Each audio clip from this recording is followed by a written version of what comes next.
Hello and welcome to Friday's podcast. Today I want to talk about Fallout New Vegas and the DLC known as Old World Blues.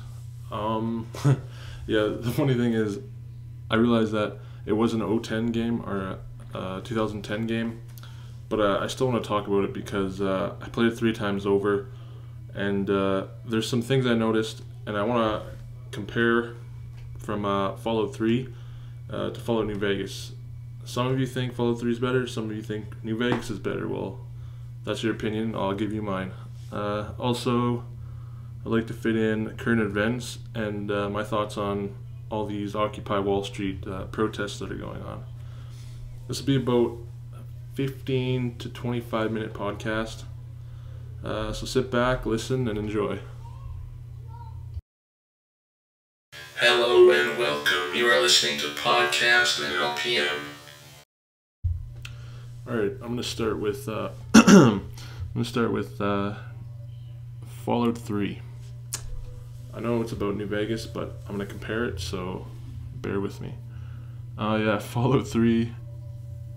I found it wasn't a long load time like it was with New Vegas, so that's a plus. But I found there really wasn't much to do in the Capital Wasteland. Like, you could find rare-ish weapons, if that's even a word, and I just felt like they didn't put as much. I'm not gonna say as much time, because it's a well-made game. I mean, it's one of its kind. But yeah. I felt they had way more stuff to do in New Vegas, but they also had aim down the sight. Like, you could aim down the sight that Fallout 3 didn't have. Obsidian did an excellent job with it. If Obsidian planned to release another spin-off, I probably wouldn't. I'm not gonna say I wouldn't play it, but I probably would see what's being said about it, because the random long wait times that New Vegas has is ridiculous. I find when it's loading, it has random freezes as well, and this is just playing on the 360 version. I used to play on the PC version and use mods and stuff, but I'm just gonna talk about vanilla New Vegas and vanilla Fallout 3. I'm not sure about the mods for Fallout 3, but in Fallout 3 I heard there was a mod that you could use your iTunes library. I'm pretty sure they might have it in New Vegas as well, but you could use playlists from your iTunes library over the Pip-Boy. So I thought that was pretty sweet. That's probably old news though. New Vegas, let's see. And like the random, the Fallout 3's, for as much as I can remember about it, I never remember it having like random scorpions like sticking out of the ground and stuff. That's ridiculous. Let's say this happened to me about a week ago, and probably more often than not, I'll approach a scorpion. I'll shoot it a couple times with in VATS. As soon as it exits VAT, the game exits VATS, it's the scorpion will be sticking, like its ass end will be sticking out of the ground, and that's just out of control. I mean, I don't know if Obsidian didn't catch that, and if they did catch it, they really should have patched it, but I don't know, I just think it's a little ridiculous. And it's not so much annoying as it is funny, because I don't know, it's just, for a 2010 game and for such a big name like Fallout, and the publisher being Bethesda, you would think Obsidian would put a lot of time into little things like that. But that's just my opinion. I mean, you can leave yours in the comments, what you think about the scorpions sticking out of the ground and stuff, and if you ever experienced that in Fallout 3, because I haven't. I know it sounds like I'm kissing Fallout 3's ass Well, it's because I am, because it's a good game. 360, as soon as you exit the vault, you get a 360 choice where you want to go. I felt as soon as I left Doc Mitchell's house in Fallout New Vegas that I was restricted to this one path because there's these I'm going to call them butterflies because that's what they look like. Really angry, pissed off butterflies, to be to be blunt. I think they did that to steer you on the right path or on the way you're supposed to go. And also, I try to travel as soon as the first time my first playthrough, I did a sniper build.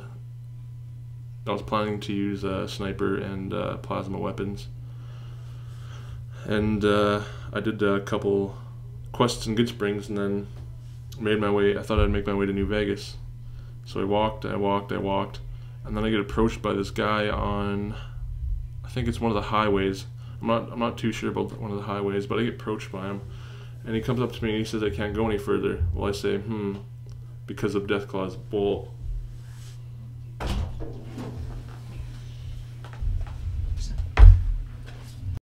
all right, sorry about that. I had an interruption, but yeah, walking down one of the highways and the guy stops me, and he says I couldn't go any further, and I was like, okay, well, fuck you. This is the Fallout game. I'll go where I want to go. I walk past him. I keep heading down the highway there. I approach this broken down, I'm not even sure what it is. It's like a broken down tractor thing. And I think it's Deathclaw Alley or Death Valley or something like that. Something with Deathclaw in it. And I was like, well, I guess he was right, but I don't see any Deathclaws around here. So I walked in there. I thought I would go Deathclaw hunting at level 5. But, excuse me. But yeah, so I walk in there and I get mauled by like 4 or 5 Deathclaws at the same time, and I'm just like, yeah, that was a bad idea. So, excuse me. So I decide I'll just keep, I'll load up from where I last saved, and I'll just keep walking down that highway. And I found out I didn't save yet, so I was just walking out of the saloon after talking to,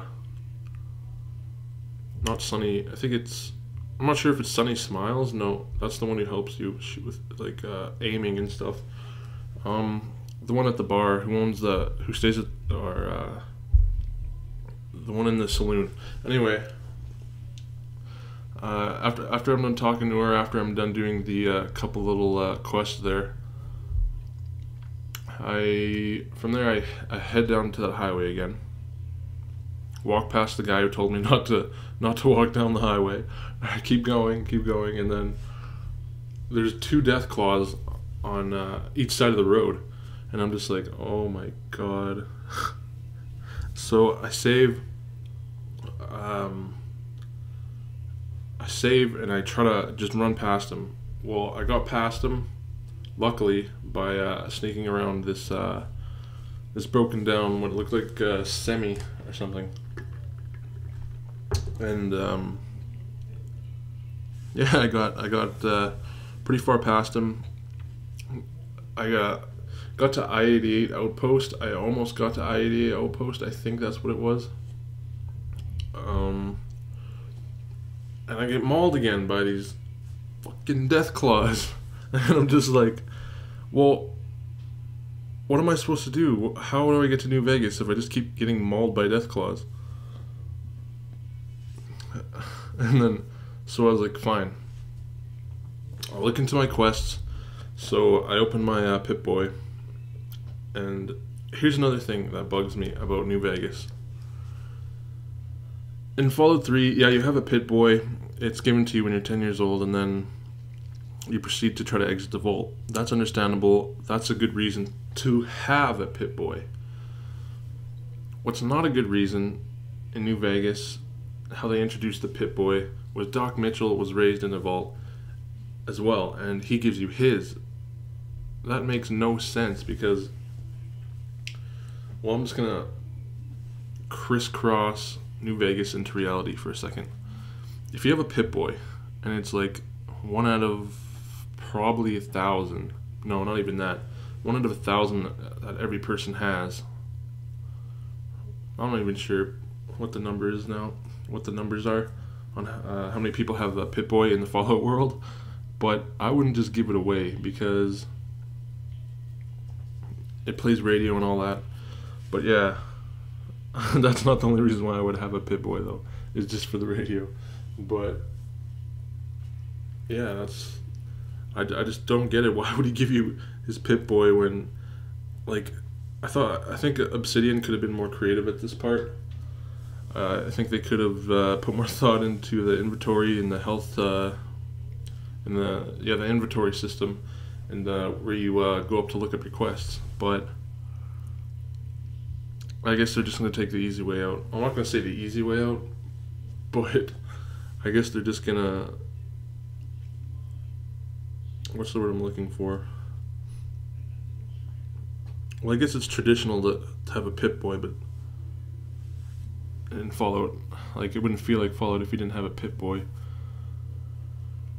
But I don't know, it just feels unnatural the way that they introduced it. I think they could have introduced it way better, like maybe during the game. Maybe one of the starting missions could have been go survey this vault, and then at the end of the vault, maybe you could get a Pip-Boy from a dead vault member and new armor, but nope. They just wanted to let you have one, so that's kind of a disappointment. What else? So yeah, I find out I have to go back to Prim.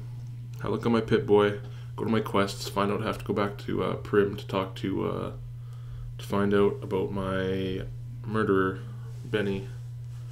I go there, I have to do, and this is what I hate about RPG games. Sure, it's they'll throw a quest at you, and they'll say, "Okay, go do this," and it seems simple enough. You're like, "Okay, I'll go to Prim," or I'm just gonna give an example. I'll go pick up 2 loaves of bread at the store, and then I'll come back and give it to you, and then I should be done the quest. No, you go there, you try to go pick up the 2 loaves of bread. In the meantime, you have raiders chasing you. You have. I'm just trying to give an example here. Meantime, you have raiders chasing you, and they throw 3 quests for each main part quest you do. So it's just like, okay, you did this, you did your objective, but now we're gonna throw 3 side quests at you just because. So I had to find a new sheriff, and had to rescue that guy from inside the building in Prim. And after that, I had to go either find a new sheriff at the Powder Gangers, or I could go to the NCR.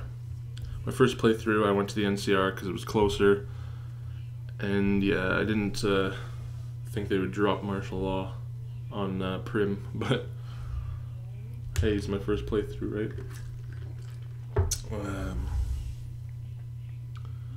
So yeah, those are my thoughts about New Vegas so far.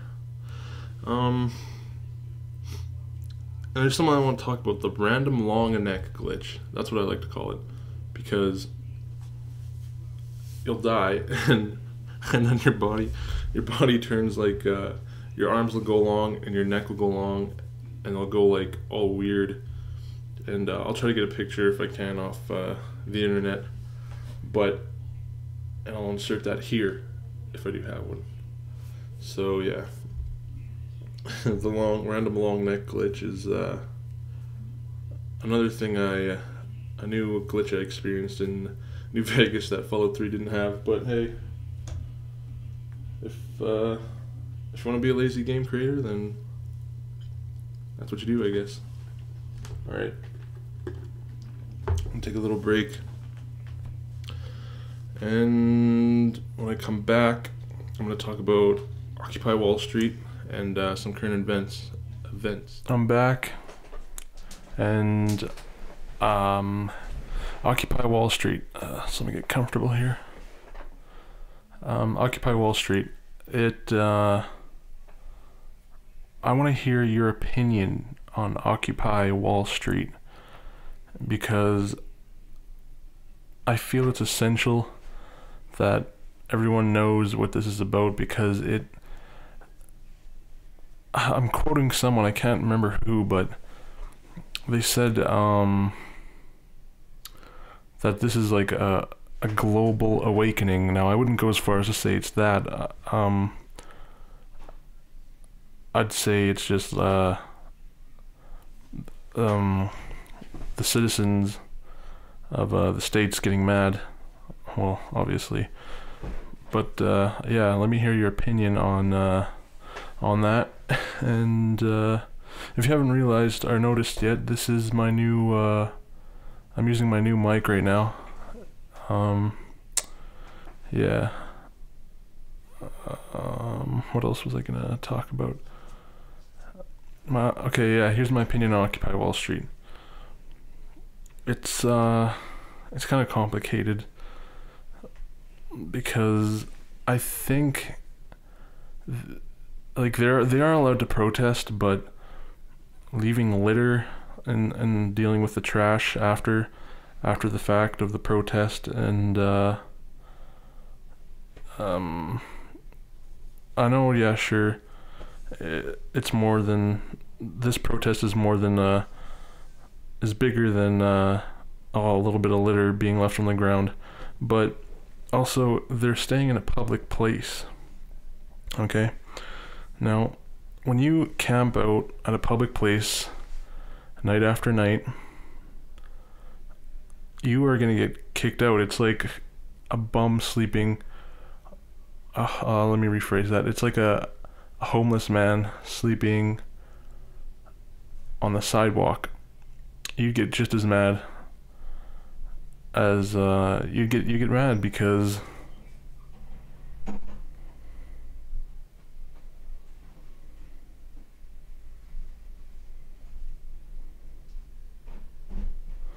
alright, yeah, came back. You get mad because it's sorry about that, I had an interruption. What was I saying now? Oh yes. You get mad because it's on public sidewalk, and you would expect them to move, right? Well, I could see how the police are getting mad at these protesters who are staying in these camps. But when the police get brutal, that shouldn't be allowed. Why? Well, because like okay, let's say you're a policeman. You had a hard day at work, and now you have to deal with a bunch of punk protesters. I'm saying that as sarcastically as I can, but you have to deal with some protesters, and you go there and you're frustrated.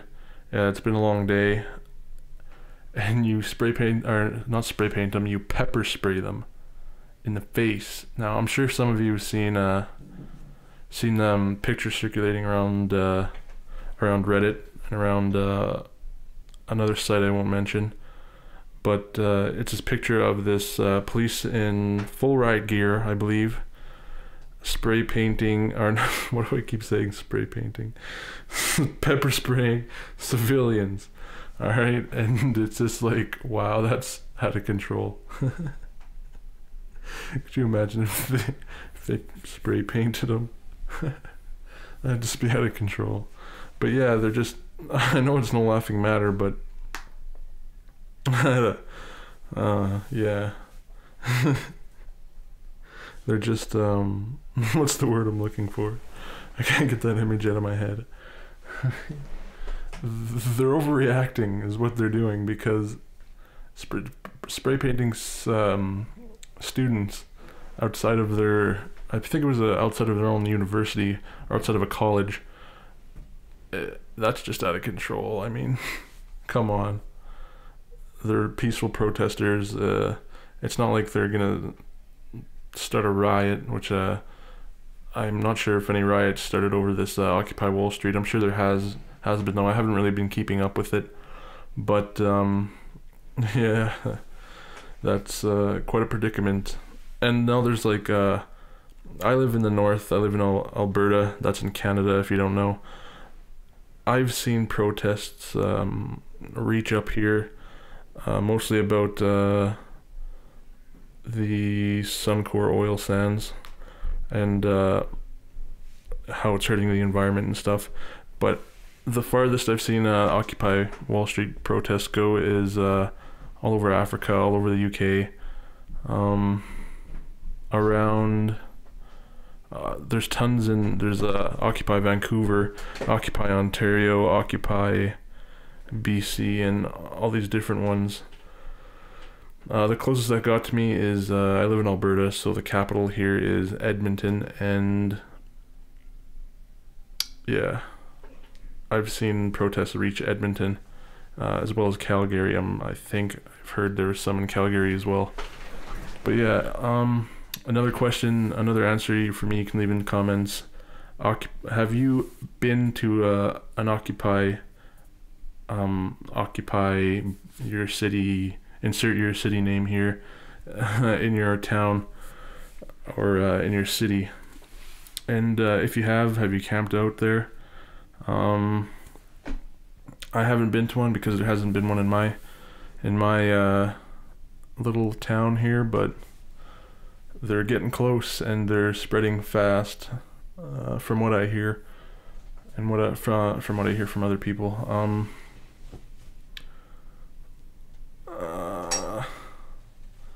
But yeah, leave that in the comments section. I almost said something weird there. What else am I gonna talk about? Rise of the I always forget long movie names. Planet of the Apes, Rise of the Planet of the Apes. There you go. That movie, I watched it last night. Wasn't too bad. From what I pretty much expected it to be what it was, but I didn't expect it to end as soon as it did. I won't give too much away. I won't give the ending away. It's not really that big of an ending, but I'm just gonna throw it out there. This might be a spoiler for people who may or may not haven't seen it, but I'm just gonna talk about just the beginning a bit, and maybe the middle just a little bit as well. Starting was they're testing these apes and monkeys and chimps and such with this new drug, and they want to start testing on humans to cure Alzheimer's and other mental disorders. But without going too much into detail, into depth with that, I want to talk about the animation and the CGI that were done to the actual monkeys or that were done in the movie itself. I haven't checked out the special features, but I really enjoyed seeing the emotion on the main character monkey's face, which I believe his name is Caesar, Caesar. A lot of emotion, and you can tell, it's subtle, like a monkey's emotion, but it also has human features and human facial expressions, kind of. But it's still, you can still tell that it is a monkey at its core. It's really hard to explain. You really have to watch it. It's like Avatar, kind of, where they did the facial recognition and LA Noire kind of deal. I'm sure some of you have seen it on other reviews and stuff like that of how they did it. But yeah, a really good movie. I recommend it, and I'm not sure if it's out on Blu-ray, but if it is, go out and get it on Blu-ray, because the CGI and everything will just be that much better. It started off really fast, but then it ended off on a really it started off fast. In the middle it was kind of slow, and the ending was really fast, action packed.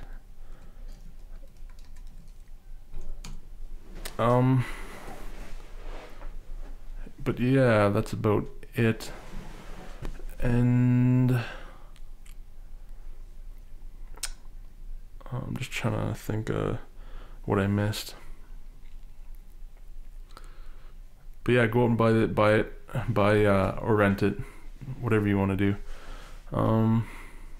Yeah, I think that's about it. I'd say tune in, or stop by Wednesday. No. Yeah, I should have a new podcast out by Wednesday. If not Wednesday, then Friday. But I'll always have one on Fridays. So yeah, this one was a little bit late because I did get a new mic and I had to configure it and install some software and all that good stuff. So rate, comment, subscribe if you haven't already. Tell me what you think about your opinion on the Occupy Wall Street protests. Oh yeah, and SOPA. If you live in the States, I don't live in the States. I don't think they have the SOPA here. But go to a local petition site. I think there's one on Reddit, you can sign a petition against it, and there's other things you can do. I'm not really sure, but sign a petition against it. Actively do anything you can to get that out of there, get it to fail. I live in Canada, so I don't think I really have much to worry about unless it does affect me. But it's a really big deal for the States, and majority of my viewers are probably from the States, so, or from USA, sorry. But yeah, definitely do that. Excuse me. Leave in the comment section if you've seen Rise of the Planet of the Apes. I keep getting that name mixed up, but yeah, if you've seen it, tell me what you think of it in the comments. If you have any questions on how to make the podcast better, or if you want to choose next week's topic, all you have to do is leave it in the comments as well, or you can send me a message through my YouTube channel. I'd prefer you put it in the comments though. Yeah, so yeah, and tell me what you think about Fallout New Vegas and all that. Alright, thanks for watching, and or thanks for listening rather, and I'll catch you all next week. Christmas. Oh yeah, I want to put this out there. If you are a partier, if you go drinking, just I know it's stupid for me to say this, or may not seem stupid, but you should call a cab. Don't drink and drive. I just want to put that out there, because yeah, just it's a bad idea. It's the holiday season. You want to spend time with your family and all that. Just it's so easy just to call a cab. So yeah, and that's about it. Thanks for watching. Bye. See you next week.